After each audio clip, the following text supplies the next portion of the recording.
Madame, Mademoiselle, Monsieur, bonjour et bienvenue dans ce magazine. Nous poursuivons notre rencontre avec le professeur Olivier Riodel, professeur de théologie fondamentale à la faculté de théologie de l'Université catholique de Louvain. Professeur Riodel, bonjour. Bonjour. On continue notre réflexion assez passionnante. Vous avez développé dans l'émission précédente la typologie cognitiviste, mais vous nous aviez quand même, dans la première émission, introduit à une autre conception qui était la conception expressiviste, si je me rappelle bien. C'est bien alors, ça.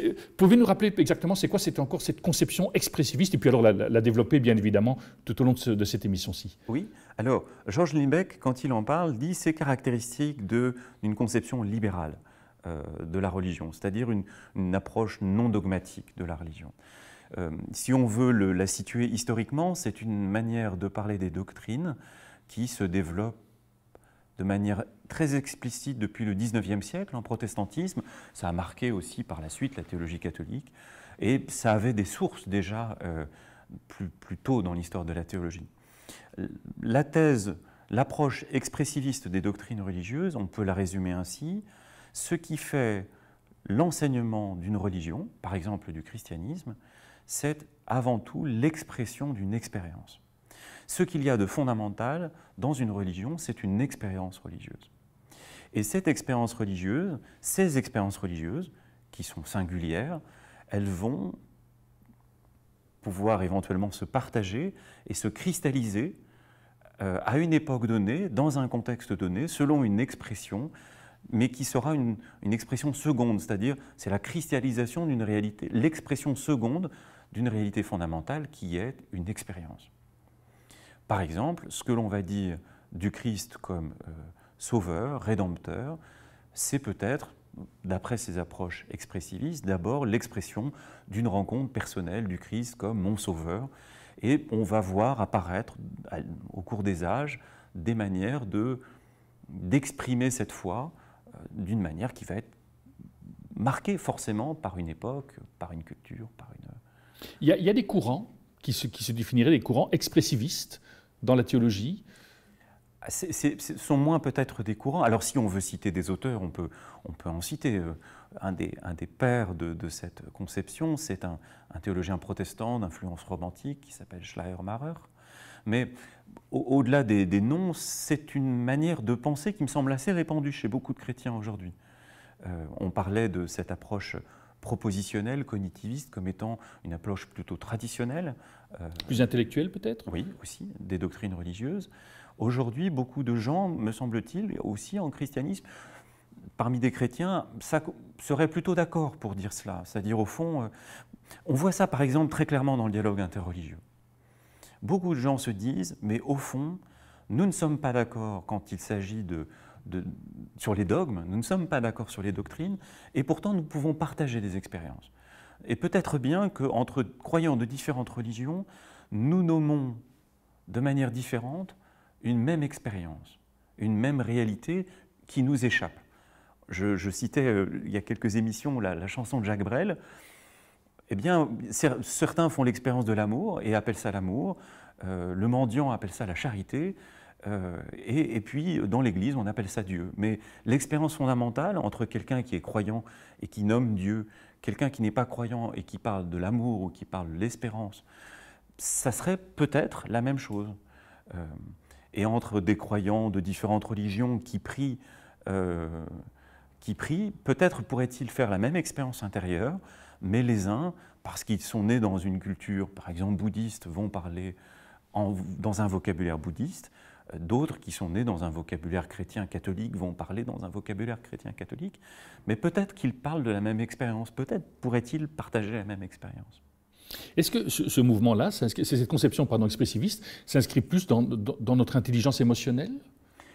Elle peut, oui. C'est-à-dire, on va quitter le domaine de la vérité comme proposition pour passer à la question de la vérité de l'expérience. Mais du coup, si la vérité est du côté de l'expérience, c'est beaucoup plus difficile de juger de la vérité d'autrui, parce que on ne peut pas juger de l'expérience d'autrui. Et donc, on va plus forcément beaucoup, on va parler de sa propre vérité. Mais on va s'interdire, presque par définition, de parler de juger de la vérité d'autrui. Oui.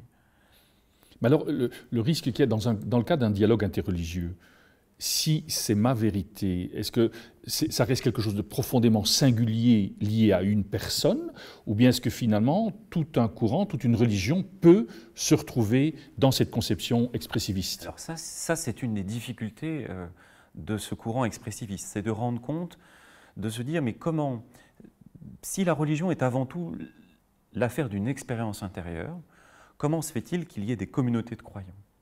Et ces communautés de croyants, qu'ont-elles en commun? Est-ce qu'elles s'accordent un peu sur un vocabulaire extérieur, un petit peu, ou bien en quoi, oui, c'est ça, en quoi peut-on baser une communauté sur une des expériences qui sont intérieures et singulières? Ça, c'est une difficulté.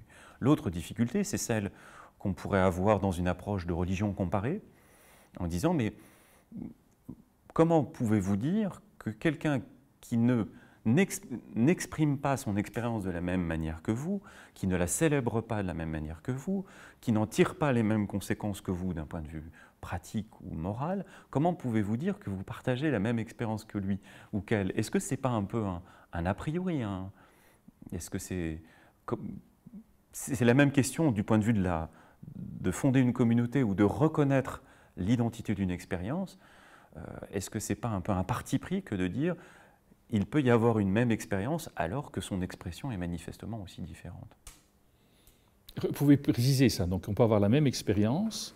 Comment peut-on dire que nous parlons de la même chose quand nous n'employons pas les mêmes mots?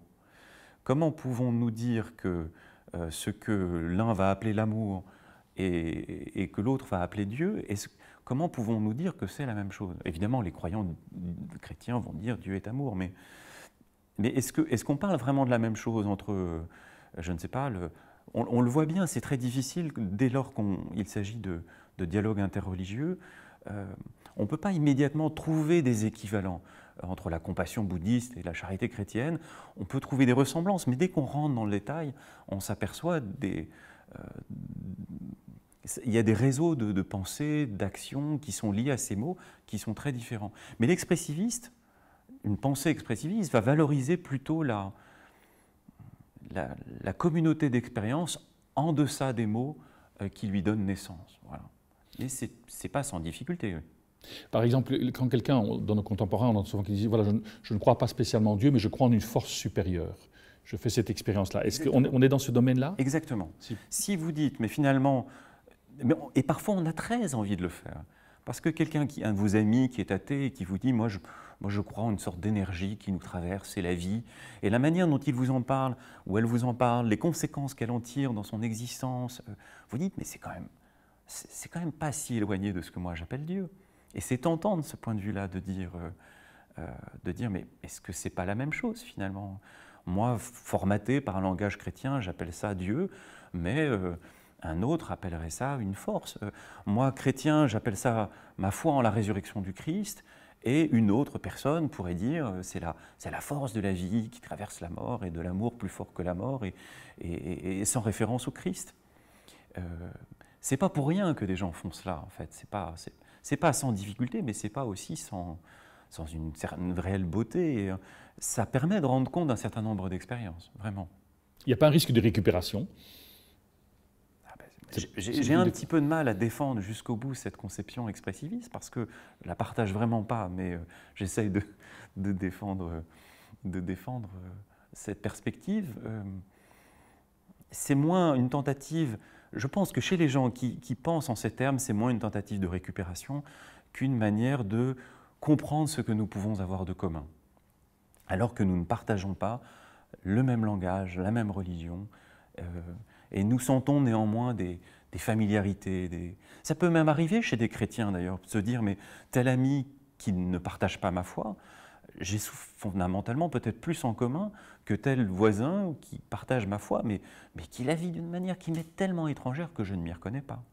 Comment arrive-t-on à rendre compte de ça, de cette expérience? Cette approche expressiviste, elle essaye d'en rendre compte en disant fondamentalement, ce qui fait une religion, c'est une expérience, ce n'est pas une doctrine. Olivier Riedel, merci beaucoup. On découvrira d'ici peu donc la troisième typologie proposée par Lindbergh. Nous arrivons au terme de cette émission. Au nom de toute l'équipe qui l'a préparée, il ne me reste qu'à vous souhaiter une excellente journée et je vous dis à très bientôt.